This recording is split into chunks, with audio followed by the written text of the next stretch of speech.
Hello everyone. Today in this video we'll be discussing our 2025-2026 computer science CBSE paper जो आपने अभी question paper attempt किया था अपने एग्जाम टाइम में, उसको हम डिस्कस करेंगे कि इसके क्या करेक्ट सॉल्यूशंस हैं. So let's start with the section A. Okay. So our first question here is state true और फॉल्स. ये हमें स्टेटमेंट दी है, हमें बताना है कि ये स्टेटमेंट ट्रू है false. In Python data type of 74 is same as 74.0. तो 74 का डेटा टाइप कौन सा है? इंट. और 74.0 डेटा टाइप कौन सा है? Float. So we can already assume कि इन दोनों का डेटा टाइप सेम नहीं है. So this statement is false. Next हमें आइडेंटिफाई करना करेक्ट आउटपुट. सो यहाँ पे एक स्ट्रिंग है, इसे हम एस नाम के वेरिएबल के अंदर सेव कर रहे हैं. अब हम प्रिंट कर रहे हैं एस विद कैपिटलाइज फंक्शन. अब कैपिटलाइज फंक्शन क्या करता है? स्ट्रिंग का जो पहला अल्फाबेट है उसे कैपिटलाइज कर देता है, बाकी सब कुछ स्मॉल कर देगा. So with this we know our option A is correct because only T or starting T is capitalized and the rest is small lowercase. Now let's move on to the third question. हमें बताना है कि इसमें से कौन सी Python के अंदर expression है जो कि इवेल्युएट करेगा true. Two greater than three, this is false. So and की वजह से पूरा फॉल्स हो जाएगा, तो ये ट्रू रिटर्न नहीं करेगा. Wrong option. Second one is this will be true three greater than one and two, but हम देख सकते हैं इनकम्प्लीट है, तो ये ट्रू रिटर्न नहीं करेगा. Third option is three greater than one which is true and three greater than two which is true.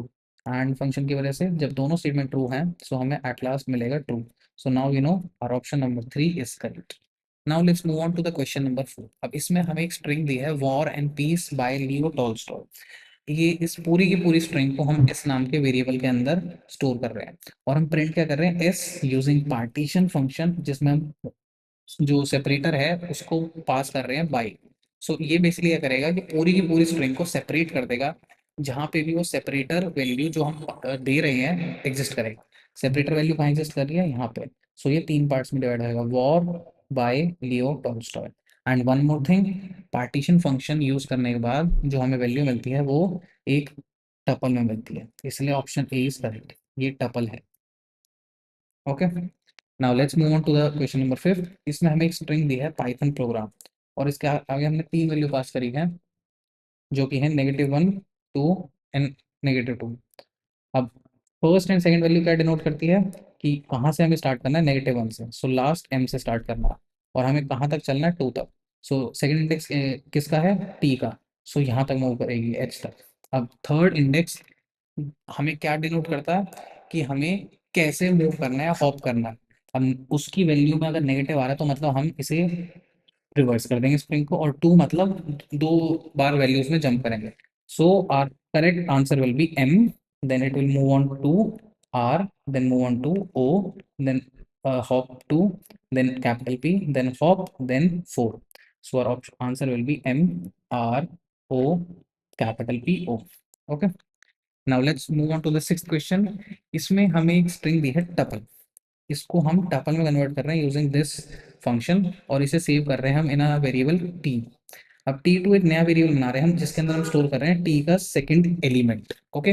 और थर्ड लाइन में हम टी टू जो है उसको अपेंड कर रहे हैं, कंकैटिनेट कर रहे हैं इनसाइड टी. अब टी क्या था? बेसिकली वो टपल था.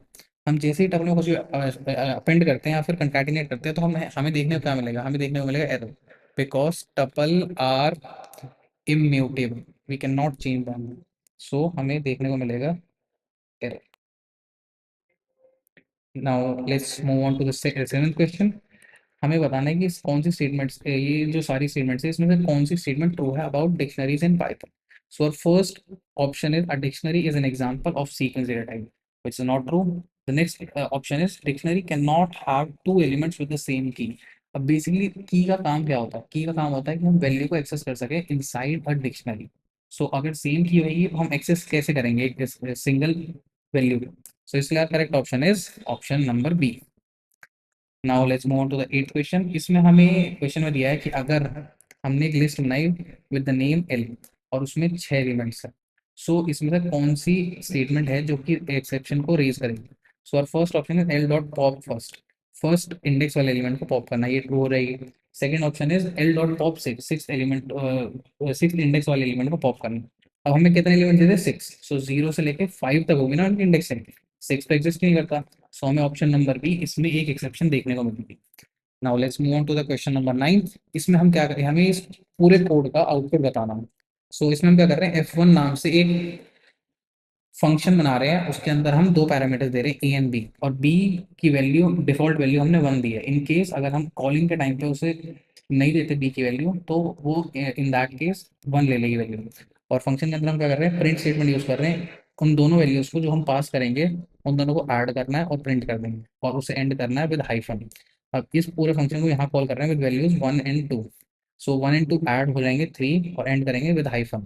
अब इस पूरी वैल्यू को हम सी के अंदर स्टोर कर रहे हैं। Okay, now one thing you have to remember about functions, अगर हम रिटर्न फंक्शन यूज नहीं कर रहे और अगर हम उसको कॉल करके एक वेरिएबल में स्टोर कर रहे हैं, सो हमें बाय डिफॉल्ट देखने को मिलेगा नन। सो इसके बाद हमें देखने को मिलेगा नन।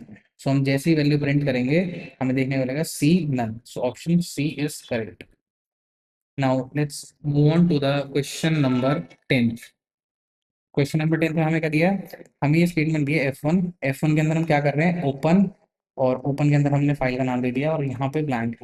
अब हमें एक करेक्ट ऑप्शन चूज करना है जो कि फाइल को ओपन करेगी करेक्ट मोड में, और मोड कौन सा चाहिए हमें, सिर्फ read only mode. So first option is a. अगर हम ए को यूज करते हैं तो ए जनरली यूज होता है अपेंड। अपेंड का मतलब फाइल के लास्ट में उसे सेव करना चाहिए, ठीक है। तो this is not a correct option. Next option is R B. RB stands for read binary. So this function only allows us to read from a file. So this is our correct option, option B. अब next आ गया हमारा, हमें 11th question, हमें बताना है कि statement true है या फॉल्स है। सो पाइथन के अंदर जो लॉजिकल एरर्स हैं, they can be handled using try except and finally statement. अब ट्राई एक्सेप्ट और फाइनली स्टेटमेंट्स हम यूज करते हैं टू हैंडल एक्सेप्शंस, जिन्हें हम रन टाइम एरर्स भी बोलते हैं, but not logical errors. Logical errors क्या होते हैं, जैसे कि हम प्लस की जगह मल्टीप्लाई करते हैं, है ना। सो इसको हम ट्राई एक्सेप्ट और फाइनली स्टेटमेंट्स से रिजॉल्व नहीं कर सकते, इसीलिए इसका आंसर होगा फॉल्स। Next question number 12। एक टेबल के अंदर हमारे पास अगर दो कैंडिडेट की हैं, ओके, और इनमें से एक को हमने प्राइमरी की चूज किया, सो हमारे पास ऑल्टरनेट की कीज कितनी है। सो हमारे पास टोटल कितनी थी, कैंडिडेट की दो, और हमने एक को प्राइमरी की चूज कर लिया, तो ऑल्टरनेट की कितनी है, दैट मीन्स 2 - 1। ऑल्टरनेट हमारे पास है 1। So our correct option is option number B. अब नेक्स्ट क्वेश्चन, क्वेश्चन नंबर 13। इसमें हमें एसक्यूएल कमांड बतानी है जो कि चेंज कर सकती है degree of existing relation. Option number A, drop table. Drop table क्या करेगा, वो पूरा का पूरे टेबल को डिलीट कर देगा। सो इससे हमारा रिलेशन हट ही जाएगा, डिग्री चेंज नहीं है उसकी, पूरा हट जाएगा। Option number B is alter table. Alter table से हम क्या करते हैं, हम उसमें मॉडिफाई कर देते हैं कॉलम्स को, या डिलीट कर देते हैं, ऐड कर देते हैं, हम डिपेंडिंग ऑन नीड्स हम कुछ भी कर सकते हैं, जिससे जो कॉलम का नंबर है वो चेंज हो सकता है, जिस वजह से हमारी डिग्री जो है चेंज रहेगी, because degree is directly proportional और is said to be column. So our correct option is option number B. अब हमारे पास आ गया 14 क्वेश्चन। अब 14 क्वेश्चन में हमें क्या दिया है कि हमारे पास एक क्वेरी है, हमें इसका आउटपुट बताना है। सो क्वेरी है select machine ID machine name. हमारे पास दो चीज़ आएंगी, फ्रॉम इन्वेंट्री, इन्वेंट्री हमारी टेबल हो गई, और लास्ट में हमें कहते हैं क्लॉज दे दिया है, किस बेसिस पे हमें उन्हें सेलेक्ट करना है। Quantity should be smaller than और इक्वल टू 0।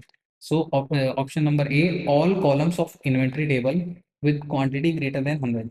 ग्रेटर देन 100 तो हमने क्वेरी में लिखी नहीं, so this is not true. Next is ID and name of machine जिनकी क्वांटिटी लेस देन 100 है, फ्रॉम इन्वेंट्री टेबल। अब less than 100 is correct, but हमारे पास इक्वल टू भी तो है। अब next one is all columns. अब ऑल कॉलम्स लिखा है, so this is also wrong, हमारे पास सिर्फ दो कॉलम्स होने चाहिए। अब fourth option is ID and name of function जिनकी क्वांटिटी लेस देन और इक्वल टू 100 है। So this is a correct option, option number D. Now let's move on to the 15th क्वेश्चन। अब 15 क्वेश्चन में हमें क्या दिया है, हमारे पास एक एसक्यू माई एसक्यूएल का डेटाबेस है, उसमें हमारे पास दो टपल्स हैं और तीन एट्रीब्यूट्स। सो बेसिकली टपल्स क्या होते हैं, टपल्स होती हैं रोज, और एट्रीब्यूट्स होते हैं कॉलम, ओके। अब हमारे पास दो एट्रीब्यूट अगर हमने डिलीट कर दिए, एट्रीब्यूट कितने बचे हमारे पास 1, और हमने 4 टपल को ऐड कर लिया, टपल्स हो गए हमारे पास टोटल 6। सो अब कार्डिनैलिटी क्या आएगी, so degree depends on the attribute और columns, but cardinality depends on tuple and row और rows. So our cardinality will be option number C, that is 6. Okay. Now let's move on to the 16 question. हमें कौन सा aggregate function एक SQL में use कर सकते हैं to return the smallest value from column in a table. So इसके लिए तो सबसे सिंपलेस्ट आंसर है मिन फंक्शन। मिन फंक्शन हमें स्पेसिफिकली बनाया गया है जिससे हम ढूंढ सकें और रिटर्न कर सकें मिनिमम या स्मॉलेस्ट वैल्यू एक स्पेसिफाइड कॉलम के अंदर। ओके, अब next is with respect to computer networks, इनमें से कौन सा एक्सपेंडेड फॉर्म ऑफ RJ45 सही है? रेडियो जॉकी नहीं, registered jockey nope, radio jack नहीं, option number D registered jack 45। So this is the correct option, option number D. Now let's move on to the 18th question. Which network device serves as entry and exit point of a network as all the data is coming in or going out of a network must first pass through it in order to use routing path. So with this, we know by definition option number B that is gateway is correct, क्योंकि gateway का काम ही यही है, वो एक entry और exit point है एक नेटवर्क के अंदर जिसमें सारा का सारा डेटा आता है और जाता है, लेकिन इसके थ्रू पास होएगा using routing paths. Okay, next question is expand XML। So XML की फुल फॉर्म देनी है हमें। सो XML की फुल फॉर्म होगी extensible markup language. Now let's move on to the 20th question. अब 20th question है assertion and reasoning type. So हमें assertion दी है 1 2 3 list plus this string is an invalid expression। ये तो ट्रू है क्योंकि हम एक लिस्ट को और क्या कहते हैं एक स्ट्रिंग को कंकैटिनेट नहीं कर सकते, इससे हमें एक टाइप एरर देखने को मिलेगा। सो assertion is false, sorry assertion is true क्योंकि इनवैलिड लिखा है ना यहाँ पे। और रीजनिंग आ गई हमारी, in Python a list can not be concatenated with a string. So reasoning भी ट्रू है और रीजनिंग असर्शन की एक परफेक्ट एक्सप्लेनेशन है। सो हमारा करेक्ट ऑप्शन होगा यहाँ पे option number A, both assertion and reasoning are true, reasoning is correct explanation for assertion. अब let's move on to the 25th question. हमें असर्शन दी है कि जो प्राइमरी की कंस्ट्रेंट होता है एसक्यूएल के अंदर वो इंश्योर करता है कि ईच वैल्यू एक कॉलम की जो हो वो यूनिक हो और can not be null. So this is true, primary key ये कंस्ट्रेंट इंश्योर करता है कि हर एक वैल्यू उस कॉलम की जिसे हमने प्राइमरी एज अ प्राइमरी की सेट किया है वो यूनिक होनी चाहिए और नल नहीं होनी चाहिए। So this statement is true. अब नेक्स्ट रीजनिंग ये है कि candidate key are not eligible to become a primary key, which is not true. So this is false. Now we know assertion is true, but the reasoning is not correct for the assertion. Okay, so assertion is true, but reasoning is false. So option number C. Okay. With this, we have completed our section A. In the next lecture, we will be discussing the remaining section. So for this video, thank you. See you. Tata. Bye bye.